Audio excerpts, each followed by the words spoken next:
ചൈനയും ഇറാനും സംയുക്തമായി നിർമ്മിച്ച ചൈന യൂറോപ്പ് ട്രെയിൻ ഇടനാഴി സാമ്പത്തിക രംഗത്ത് ഭാവിയിൽ അമേരിക്കയ്ക്ക് വലിയ പ്രശ്നങ്ങളും പ്രത്യാഘാതങ്ങളും ഉണ്ടാക്കുമെന്ന് അമേരിക്കയുടെ എക്കണോമിക് ഫോറം അഭിപ്രായപ്പെട്ടു. അവരുടെ വിലയിരുത്തലിന്റെ അടിസ്ഥാനത്തിൽ ഇപ്പോഴത്തെ സാഹചര്യത്തിനേക്കാൾ 10 മടങ്ങ് സാമ്പത്തിക വിഷയങ്ങൾ ഉണ്ടാവുകയും അതോടൊപ്പം തന്നെ ചൈന എന്ന് പറയുന്ന രാജ്യത്തിന് മിഡിൽ ഈസ്റ്റിലേക്ക് ബന്ധമുണ്ടാക്കാൻ വേണ്ടി ഇത് വലിയ പങ്ക് വഹിക്കപ്പെടുകയും ചെയ്യും എന്നതാണ് എക്കണോമിക് ഫോറത്തിൻ്റെ വിലയിരുത്തൽ. കഴിഞ്ഞ ദിവസമാണ് ഈ വിഷയമായിട്ട് ബന്ധപ്പെട്ട കാര്യങ്ങൾ എക്കണോമിക്സ് ഫോറം വളരെ വിശദമായിട്ട് തന്നെ റിപ്പോർട്ടായിട്ട് പുറത്തു വന്നത്. വലിയ രീതിയിലുള്ള ചർച്ച ഈ വിഷയമായിട്ട് ബന്ധപ്പെട്ട് ഇപ്പോൾ അമേരിക്കയിൽ നടക്കുകയാണ്. ഭരണപക്ഷവും പ്രതിപക്ഷവും ഈ വിഷയമായിട്ട് ബന്ധപ്പെട്ട് പറയുന്നു, ചില നയങ്ങളും നിലപാടുകളും അമേരിക്കയുടേത് കണിശമായതിനാൽ മറ്റ് രാജ്യങ്ങൾ ലോകത്ത് നിന്ന് അമേരിക്കയിൽ നിന്ന് അകന്നു പോവുകയും അവർ അവരുടേതായിരിക്കുന്ന വഴികൾ സ്വീകരിക്കുകയും പുതിയ രീതിയിലുള്ള വൈത്താവളങ്ങൾ സൃഷ്ടിക്കുകയും ചെയ്യുന്നത് നമ്മൾക്ക് സാരമായിട്ട് ബാധിക്കുന്നുണ്ട്. ഇറാനിൽ നിന്ന് എണ്ണ ചൈനയിലേക്ക് കൊണ്ടുവരാൻ വേണ്ടിയിട്ടാണ് ഈ പദ്ധതി സംബന്ധമായിരിക്കുന്ന കാര്യങ്ങൾ 2021 തന്നെ കരാറാക്കിയത്. അപ്പോൾ പറയുന്ന കാര്യം, ഇറാനിൽ നിന്ന് ഇവിടേക്ക് ചൈനയിലേക്ക് എണ്ണ എത്തുന്നു. തിരിച്ച് വരുന്ന സമയത്ത് കാർഷിക ഇലക്ട്രോണിക് ഉപകരണങ്ങൾ ചൈനയിൽ നിന്ന് ഇറാനിലേക്ക് തിരിച്ചു കയറ്റുകയും ചെയ്യുന്നു. അപ്പോൾ അമേരിക്കയുടെ സ്വാധീനം കുറക്കുക, കച്ചവടം വിപുലമാക്കുക, യൂറോപ്യൻ രാജ്യങ്ങളുമായിട്ടുള്ള ബന്ധം കുറച്ചും കൂടി വിപുലമാക്കുക എന്നുള്ള ലക്ഷ്യത്തോടു കൂടി 2021 ഈ കരാർ ഉണ്ടാക്കിയത്. ഇതിന് 34 ലക്ഷം കോടി രൂപ, അതായത് $400 ബില്യൺ ചെലവ് കണക്കാക്കിയത്. 4609 കിലോമീറ്ററാണ് ചൈനയിൽ നിന്ന് ഇറാനിലേക്കുള്ള ദൂരം കണക്കാക്കുന്നത്.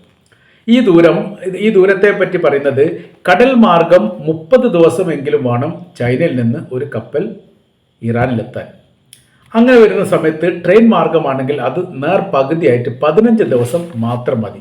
അതുകൊണ്ട് സാമ്പത്തികപരമായിരിക്കുന്ന ലാഭം ഉണ്ടാവും, ചരക്ക് ഗതാഗതം സുരക്ഷിതമായിട്ട് എത്തും എന്നതിനപ്പുറം ഈ കടലുമായിട്ട് ബന്ധപ്പെട്ട് കാലാവസ്ഥാ വ്യതിയാനത്തിനനുസരിച്ചുണ്ടാകുന്ന അപകട വിഷയങ്ങളൊന്നും ട്രെയിനുമായിട്ട് ബന്ധപ്പെട്ട് ഉണ്ടാവില്ല എന്നുള്ളതും വളരെ സുരക്ഷിതമായ രീതിയിൽ ലക്ഷ്യത്തിലെത്തിക്കാൻ വേണ്ടി സാധിക്കും എന്ന കാര്യമാണ് ഈ ഇടനാഴിയുമായിട്ട് ബന്ധപ്പെട്ട കാര്യത്തെക്കുറിച്ചുള്ള ആദ്യത്തെ പ്രസ്താവന തന്നെ പുറത്തു വന്നത്. തെഹ്റാന്റെ തുറമുഖം ഇതോട് അനുബന്ധിച്ചുകൊണ്ട് വിശാലമാക്കപ്പെടുകയും അതോടൊപ്പം തന്നെ ട്രെയിനുമായിട്ട് ബന്ധപ്പെടുന്ന രീതിയിലുള്ള സംവിധാനങ്ങൾ, കോറിഡോർ എന്നൊക്കെയാണ് അതിൻ്റെ പരാമർശം കാണുന്നത്, അങ്ങനെ ഉപയോഗിക്കുകയും ചെയ്യും. മലാക്ക കടലിടുക്ക് ഒഴിവാക്കി തന്നെ ഉപയോഗിക്കാതെ തന്നെ മിഡിൽ ഈസ്റ്റുമായിട്ട് ബന്ധപ്പെടാൻ വേണ്ടിയിട്ടുള്ള ഒരു വഴി ഇതിനാൽ തുറക്കപ്പെടും എന്നും ഈ റിപ്പോർട്ടിനകത്ത് പറയുന്നു. പിന്നെ മറ്റൊരു ഭാഗം പറയുന്നത്, മറ്റുള്ള രാജ്യത്തിനും ഇതിനോട് സഹകരിക്കാം, അമേരിക്കയുമായി ഇടഞ്ഞു നിൽക്കുന്ന രാജ്യങ്ങൾക്കൊക്കെ ഇതുമായിട്ട് സഹകരിക്കാം എന്ന് പറയുന്നു. മെയ് 12 ഈ വിഷയമായിട്ട് ബന്ധപ്പെട്ട് ഒരു വിപുലമായിരിക്കുന്ന ഒരു ചർച്ച തെഹ്റാനിൽ വെച്ച് നടന്നു. അതിൽ ഇറാന്റെ പുറമെ കസാക്കിസ്ഥാൻ, ഉസ്ബെക്കിസ്ഥാൻ, തുർക്ക്മെനിസ്ഥാൻ, തുർക്കി എന്നീ രാജ്യങ്ങളുടെ പ്രധാനികളും അതിൽ പങ്കെടുത്തു. 6 രാജ്യങ്ങൾ പങ്കെടുത്തു എന്നാണ് പറയുന്നത്. ഇതിലെ റൂട്ട് മാപ്പ് പറയുന്ന കാര്യം ഇങ്ങനെയാണ്: തുർക്ക്മെനിസ്ഥാനിൽ നിന്ന് കസാക്കിസ്ഥാൻ വഴി ഈ ചൈനയിലേക്ക് എത്താനുള്ള സംവിധാനങ്ങൾ, അല്ലെങ്കിൽ ചൈനയിൽ നിന്ന് ഇങ്ങോട്ട് ഇറാനിലേക്ക് എത്താനുള്ള വളരെ ഷോർട്ടായിരിക്കുന്ന വഴികളാണ് കണ്ടെത്തിയത്.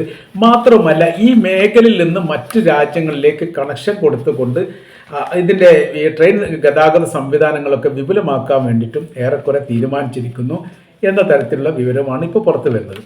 ഇപ്പോൾ ഈ കരമാർഗം, കടൽ മാർഗം, ആകാശത്തെക്കുറിച്ച് സംസാരിക്കുന്നതിൽ ഈ 2 മാർഗത്തിലും അമേരിക്കക്കുണ്ടാവുന്ന സ്വാധീനം ഏറെക്കുറെ അസ്തമിച്ചു കൊണ്ടിരിക്കുന്ന ഒരു സാഹചര്യമാണ്.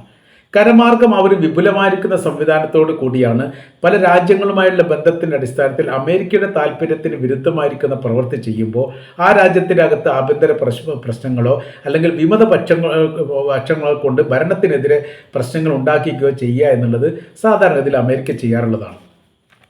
എന്നാൽ ഇപ്പോഴത്തെ ഘട്ടത്തിലൊന്നും അത് അത്ര അങ്ങോട്ട് വിജയിച്ച് കിട്ടുന്നില്ല. അതിൻ്റെ കാര്യം എന്ന് പറഞ്ഞാൽ അമേരിക്കയിൽ നിന്ന് അകന്നു പോകുന്നു, അല്ലെങ്കിൽ അമേരിക്കയെക്കാൾ ശക്തിയുള്ള രാജ്യങ്ങൾ ലോകത്തുണ്ട് എന്ന് 3ാം ലോക രാജ്യങ്ങളും ദരിദ്ര രാജ്യങ്ങളൊക്കെ വിശ്വസിക്കുന്നു എന്നുള്ളതാണ്. ഏറെക്കുറെ ഒരു അവസാന ഘട്ട ശ്രമം എന്ന നിലയ്ക്ക് കടലിൻ്റെ ആധിപത്യം പിടിച്ചെടുക്കാൻ വലിയ ശ്രമങ്ങൾ അമേരിക്ക നടത്തിയിരുന്നു. അത് തങ്ങൾ ഒറ്റയ്ക്ക് തന്നെ അത് ചെയ്യുമെങ്കിലും മറ്റുള്ള ലോകരാജ്യങ്ങളും കൂടി ചേർന്ന് നിന്നുകൊണ്ടാണ് ആ പ്രവൃത്തി പൂർത്തീകരിക്കുന്നത് എന്നാണ് അവർ ആദ്യം പറഞ്ഞത്. ബൈഡന്റെ കാലഘട്ടത്തിൽ ചെങ്കടലുമായിട്ട് ബന്ധപ്പെട്ട വിഷയം അങ്ങനെയാണ് ഉണ്ടാകുന്നത്. ആ വിഷയത്തിൽ, അതായത് ചെങ്കടലിലെ യാത്രാ സംബന്ധമായിരിക്കുന്ന മറ്റ് ലോകരാജ്യങ്ങളുടെ കപ്പലിനെ സ്വതന്ത്രമായ രീതിയിൽ യാത്ര ചെയ്യാൻ അനുവദിക്കുന്ന രീതിയിലുള്ള സംവിധാന കാര്യങ്ങൾ അമേരിക്കയുടെ നേതൃത്വത്തിൽ അവിടെ ഉണ്ടാക്കും എന്നുള്ളതും യമൻ അതിനെ പ്രതിരോധിക്കുകയാണെങ്കിൽ അവർക്കെതിരെ വലിയ രീതിയിലുള്ള യുദ്ധപ്രഖ്യാപനം നടത്തിക്കൊണ്ട് അല്ലെങ്കിൽ ആക്രമണം നടത്തിക്കൊണ്ട് അവരുടെ ശക്തിയെ ക്ഷയിപ്പിക്കുന്ന പ്രവൃത്തികൾ തങ്ങൾ ചെയ്യും എന്നാണ് അമേരിക്ക എന്ന് പറഞ്ഞത്.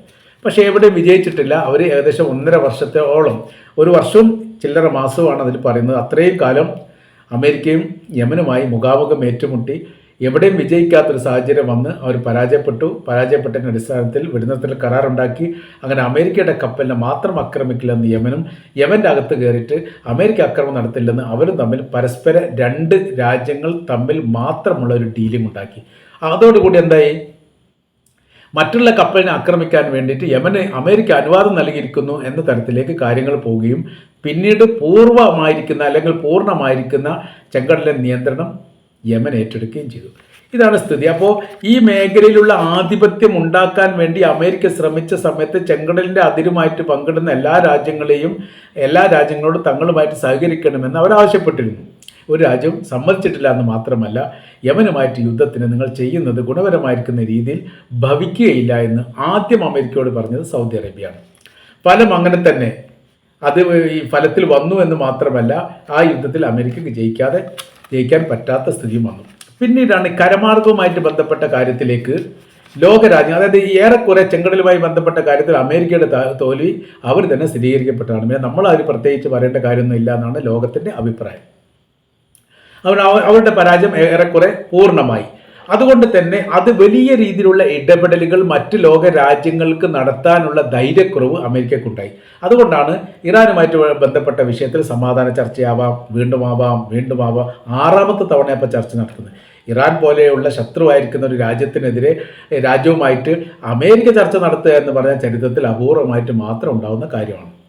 അങ്ങനെയാണ് ഈ സ്ഥിതിവിശേഷത്തിന് മറ്റൊരു രൂപവും ഭാവവും ഉണ്ടാകുന്നത്. ഇപ്പോൾ ഇറാനെ ആക്രമിക്കാൻ വേണ്ടി അമേരിക്കക്ക് ധൈര്യക്കുറവുള്ളത് ഏത് തരത്തിലാണ് അവരെ തിരിച്ചടി ഉണ്ടാവുക എന്നുള്ളത് അവർക്ക് പ്രത്യേകിച്ച് ഇപ്പോഴും മനസ്സിലായിട്ടില്ല എന്നുള്ളതാണ് യാഥാർത്ഥ്യം. അങ്ങനെ ഇരിക്കെയാണ് ഇവരെന്ത് ചെയ്യുന്നത്, ഈ കരമാർഗമുള്ള മുമ്പ് ഉണ്ടാക്കിയിരിക്കാൻ കരാർ, അതായത് ഇറാനും ചൈനയും തമ്മിലുണ്ടായിരിക്കുന്ന 2021 തന്നെയുള്ള കരാറ് അത് ഏറെക്കുറെ മന്ദീഭവിച്ചുകൊണ്ടായിരുന്നു നിന്നിരുന്നത്. ഇതിനങ്ങോട്ട് സജീവമാക്കുന്നു. എന്നിട്ട് ആദ്യത്തെ ചരക്ക് വണ്ടി ഓടിപ്പിച്ചുകൊണ്ട് അത് വിജയിച്ചതായിട്ട് പ്രഖ്യാപിക്കുകയും ചെയ്യുന്നു. അപ്പോൾ ഈ മേഖലയിലൂടെ ഇപ്പോൾ ഗതാഗതം സ്ഥിരമായ രീതിയിൽ എന്ന തരത്തിൽ നടക്കുന്നു. അങ്ങോട്ട് പെട്രോളിയം കൊണ്ടുപോകുന്നു, തിരിച്ച് ഇങ്ങോട്ട് ഈ ഇലക്ട്രോണിക് സാധനങ്ങൾ അല്ലെങ്കിൽ കാർഷിക ഉൽപ്പന്നവുമായിട്ട് ബന്ധപ്പെട്ട കാര്യങ്ങൾ കൊണ്ടുപോകുന്നു. സർവീസുകൾ നടക്കുന്നു വളരെ എളുപ്പത്തിലും വളരെ വേഗതയിലും ആവശ്യ കാര്യങ്ങൾ അങ്ങോട്ടും ഇങ്ങോട്ടും പോകുന്നു. അതോടൊപ്പം മറ്റുള്ള ലോക രാജ്യങ്ങളിലേക്കുള്ള ഇതിൻ്റെ കണക്ഷനുകളും അതേക്കുറിച്ചുമായിട്ടും ഇവർ ആലോചിക്കുന്നു എന്ന തരത്തിലാണ്. അപ്പോൾ ഏകദേശം കടലിൽ ഒറ്റപ്പെട്ട് പോയിരിക്കുന്ന അമേരിക്ക കരമാർഗം ഒറ്റപ്പെട്ട് പോയാൽ പിന്നീട് ആകാശമാർഗം മാത്രമാണ് അമേരിക്കയെ ക്ഷയിപ്പിക്കാൻ വേണ്ടി സാധിക്കുക. അതിന് വലിയ ശ്രമങ്ങളൊക്കെ ചൈന മുൻപേ തുടങ്ങിയിട്ടുണ്ട്. ഇപ്പോൾ തന്നെ യഥാർത്ഥത്തിൽ യമൻ വിജയിച്ചു, ഇസ്രായേലിൻ്റെ മേലെ യമന് നടത്തുന്ന ആധിപത്യങ്ങൾ അല്ലെങ്കിൽ മുന്നേറ്റങ്ങൾ എല്ലാം ആകാശയുദ്ധമാണ്. അവരുടെ മിസൈലുകൾ പതിച്ചുകൊണ്ടാണ് അവിടുത്തെ ഈ എയർപോർട്ട് അടക്കമുള്ള മേഖലകൾ തകർന്ന് തരിപ്പണമാവുന്നതൊക്കെ നമ്മൾ വായിക്കുന്നത്. അപ്പോൾ നടക്കുന്നത് ആകാശയുദ്ധമാണ്. നടക്കുന്ന ആകാശയുദ്ധം തന്നെ എത്രത്തോളം യമൻ്റെ കൈവശത്തിലും ഇറാൻ്റെ കൈവശത്തിലും പ്രതിരോധം തകർക്കുന്ന തരത്തിലുള്ള മിസൈലുകളും ഹൈപ്പർസോണിക് സംവിധാനങ്ങളും ഉണ്ട് എന്ന് ഇപ്പോഴും ഇസ്രായേലിനോ അമേരിക്കക്കോ മനസ്സിലായിട്ടില്ല. അപ്പോൾ ശത്രുവിൻ്റെ ശക്തി മനസ്സിലാക്കിയിട്ടാണ് പ്രതിരോധിക്കേണ്ടത്. അത് ശത്രുവിൻ്റെ ശക്തി തന്നെ മനസ്സിലാവാത്ത രീതിയിലാണ് നിലവിലെ സാഹചര്യങ്ങൾ. അപ്പോൾ കടൽ മാർഗം, കരമാർഗം, അതേപോലെ തന്നെ ആകാശമാർഗവും ഏറെക്കുറെ പ്രതിരോധമുണ്ടാക്കിക്കൊണ്ട് അമേരിക്കയെ ഒറ്റപ്പെടുത്തുക എന്നുള്ളത് ഇവരുടെ അജണ്ടയുടെ ഭാഗമാണ്. ചൈനക്കും ഇറാനും ഏറെക്കുറെ മുഖ്യമായിരിക്കുന്ന ശത്രു അമേരിക്ക തന്നെയാണ്. ഇസ്രായേൽ എന്ന് പറയുന്ന രാജ്യം എന്ന് പറയുന്നത് അത് ആശ്രിത രാജ്യമാണ്. അതായത് ഈ അമേരിക്കയെ ആശ്രയിച്ചുകൊണ്ടാണ് ഇസ്രായേൽ നിലനിൽക്കുന്നത്. ഇസ്രായേലിന് ഒറ്റക്ക് നിലനിൽക്കാൻ ഒരു നിലക്കും ഒരു രീതിയിലും സാധിക്കില്ല. സർവ്വസഹായ കാര്യങ്ങളും സർവ്വ മേഖലയിലും ചെയ്തു കൊടുക്കുന്നത് അമേരിക്കയാണെന്നുള്ള കാര്യം നമുക്കറിയാം. അപ്പോൾ യഥാർത്ഥത്തിൽ അമേരിക്കക്ക് എത്രത്തോളം ആഘാതമുണ്ടാകുമോ അത് ആഘാതത്തിൻ്റെ പ്രതിഫലനങ്ങൾ എല്ലാ സമയത്തും ഇസ്രായേൽ ഉണ്ടാവും എന്നുള്ളത് യാഥാർത്ഥ്യമാണ്. അപ്പോൾ ഇവിടെ ഇങ്ങനെ വിഷയങ്ങൾ ഉണ്ടാക്കുക അല്ലെങ്കിൽ അമേരിക്കയുടെ ആധിപത്യങ്ങൾ ഘട്ടം ഘട്ടമായിട്ട് ഇല്ലാതാക്കുന്ന സാഹചര്യങ്ങൾ സൃഷ്ടിക്കുക. അതിൽ മിഡിൽ ഈസ്റ്റുമായിട്ട് ബന്ധപ്പെട്ട കാര്യത്തിൽ ഏറെക്കുറെ ഇറാൻ അതിൽ വിജയിച്ചിട്ടുണ്ട്. ഇപ്പോൾ മിഡിൽ ഈസ്റ്റുമായിട്ട് ബന്ധപ്പെട്ട് ഈ അമേരിക്ക ഏറെക്കുറെ അകന്നു നിൽക്കുകയാണ്. ഭൗതികപരമായിരിക്കുന്ന ചില ബന്ധങ്ങൾ. അപ്പോൾ ഇവിടെ സന്ദർശനം നടത്തും, അമേരിക്കൻ പ്രസിഡന്റ് ഇവിടെ സന്ദർശനം നടത്തുന്ന സമയത്ത് വലിയ രീതിയിലുള്ള സ്വീകരണം നൽകും, കരാർ പത്രങ്ങളുണ്ടാവും, സാമ്പത്തികമായിട്ട് ബന്ധപ്പെട്ട വിഷയങ്ങളുണ്ടാവും. എന്നാൽ മുൻപത്തെ പോലെ അമേരിക്ക ഒരു നിലപാട് പറയുകയും ആ നിലപാട് അക്ഷരം പ്രതി അനുസരിക്കുകയും ചെയ്യുന്ന കാര്യത്തിലൊക്കെ വ്യത്യസ്തമായി അമേരിക്കയോട് അങ്ങനെയല്ല ഞങ്ങളുടെ നിലപാട് എന്ന് തുറന്നു പറയാൻ മാത്രമുള്ളൊരു ധൈര്യം ഇറാൻ്റെ ശക്തിയാലും ചൈനയുടെ ശക്തിയാലും മിഡിൽ ഈസ്റ്റിൽ ഉണ്ടായിട്ടുണ്ട് എന്നാണ് നമ്മൾക്ക് മനസ്സിലാക്കാൻ വേണ്ടിയിട്ട് സാധിക്കുന്നത്.